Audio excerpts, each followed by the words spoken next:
ceritakan ini itu buku yang barangkali tidak ada di toko buku.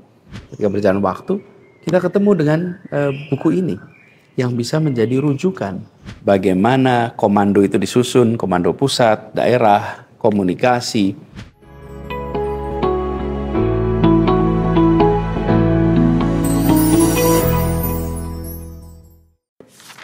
Assalamualaikum warahmatullahi wabarakatuh. Saya kembali akan membahas soal buku. Nah, buku yang saya akan ceritakan ini itu buku yang barangkali tidak ada di toko buku. Tapi ini relevan sekali dengan pengalaman kita menyusun kebijakan. Apa sih relevansinya kalau saya mau cerita di sini? Relevansinya begini. Di dalam kita menyusun kebijakan untuk publik atau public policy, maka kita harus membuka diri untuk mengambil ilmu pengetahuan yang tersedia, pengalaman yang selama ini ada, merujuk kepada ahli yang sudah merumuskan berbagai macam pengetahuan pengalaman itu menjadi ilmu yang terstruktur, dan menggunakan metode penyusunan kebijakan yang benar.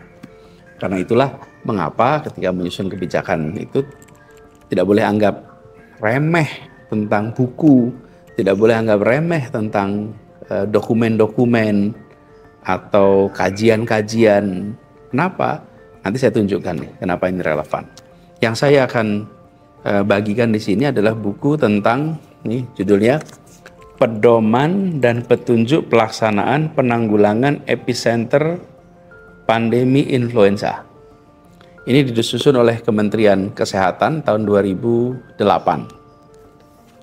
Jadi buku ini dibuat oleh Dirjen Pengendalian Penyakit dan Penyihatan Lingkungan Departemen Kesehatan Republik Indonesia.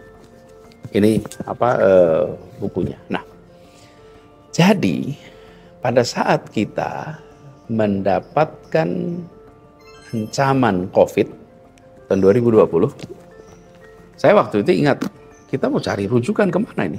Kita cari pada bacaan-bacaan internasional.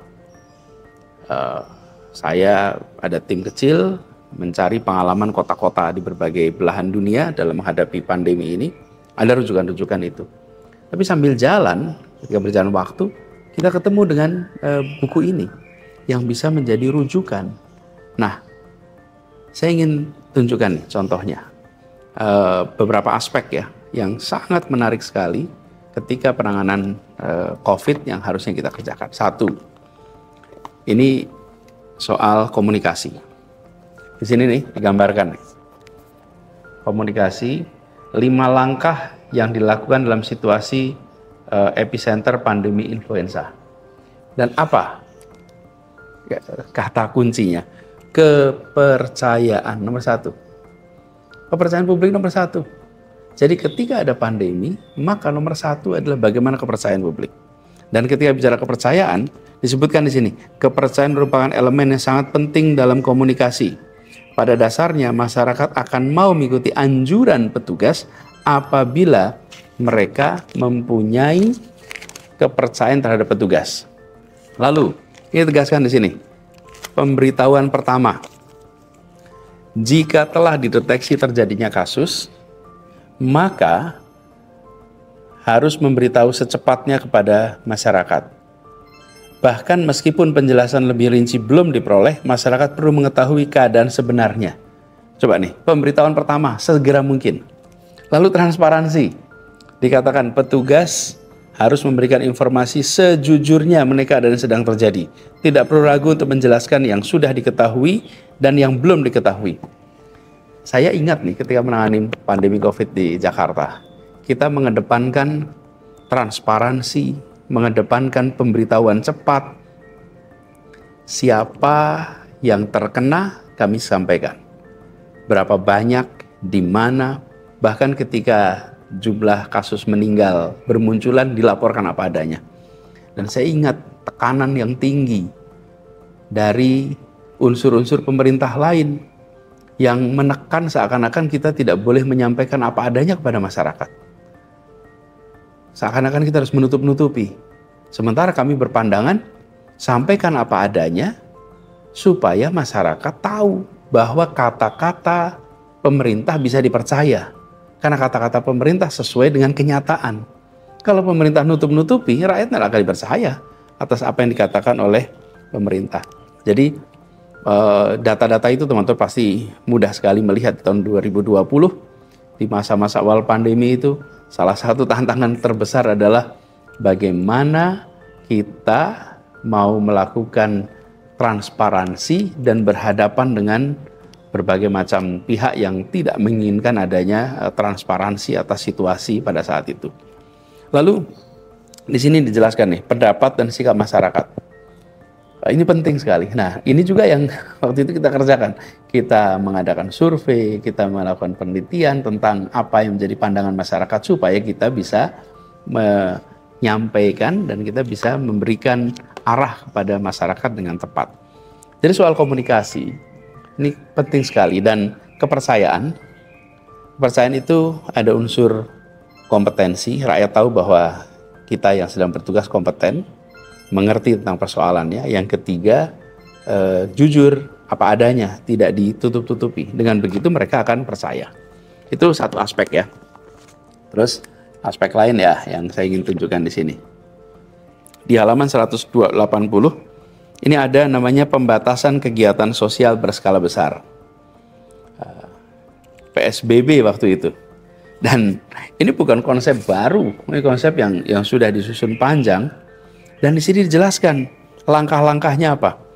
Misalnya di sini dijelaskan tentang meliburkan sekolah, pembatasan kegiatan keagamaan, pembatasan kegiatan tempat umum, pasar, bioskop, pembatasan pertemuan, perkawinan, dan lain-lain. Ini dijelaskan di sini.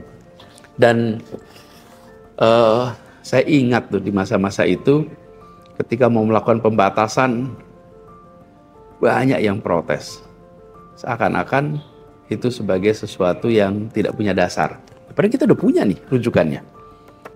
Kita tahu ya sebetulnya tujuan pembatasan itu kan mencegah atau mengurangi potensi transmisi atau penularan. Ada tuh peristiwa kami mau menutup terminal bis antar kota, lalu ada yang minta dibuka, sehingga padahal kami di Jakarta itu ingin agar daerah-daerah di luar Jakarta jangan ikut terjangkiti. Kalau sekedar mikirin Jakarta, kita nggak usah terlalu pusing tuh dengan terminal. Tapi kita tidak ingin situasi yang dialami oleh masyarakat di Jakarta dialami juga oleh masyarakat di tempat lain, karena transmisi terjadi akibat mobilitas penduduk. Lalu yang menarik nih, sudah digambarkan di sini tentang perimeter, pengawasan perimeter oleh TNI. Ada pegangannya di sini. Bagaimana komando itu disusun, komando pusat, daerah, kendali pusat, daerah, komunikasi, lalu kedudukan dan peran TNI, semuanya itu sudah dibuatkan pedomannya. Jadi ini menarik sekali buku pedoman ini yang harus kita jadikan sebagai rujukan ini. Lalu apalagi nih, coba saya udah kasih tanda lagi. Satu lagi ini soal surveillance. Ini surveillance. Jadi kita pada waktu itu di Jakarta secara khusus menugaskan tim di Dinkes DKI Jakarta untuk secara serius melakukan surveillance di lapangan, mengidentifikasi kemudian kampung-kampung yang mengalami kejadian. Di situ dilakukan langkah-langkah pemantauan untuk ada macam-macam dari isolasi, mandiri, dan lain-lain.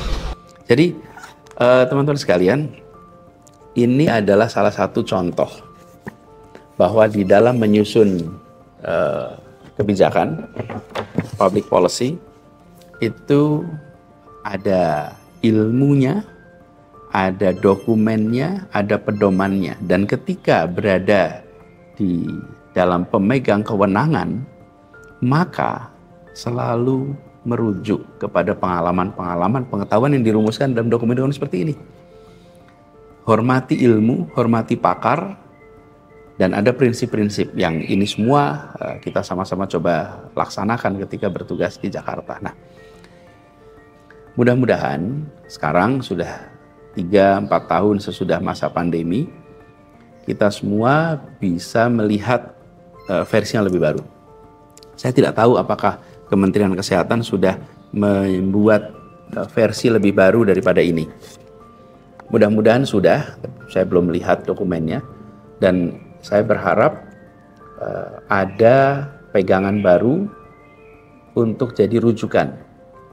Tentu kita tidak ingin ada pandemi lagi, tapi bila terjadi pandemi, maka pesan saya kepada semua yang berada di pemerintahan, jangan bekerja dengan intuisi pribadi, jangan bekerja tanpa rujukan, gunakan ilmu, gunakan pengalaman, manfaatkan pakar di dalam menyusun kebijakan-kebijakan.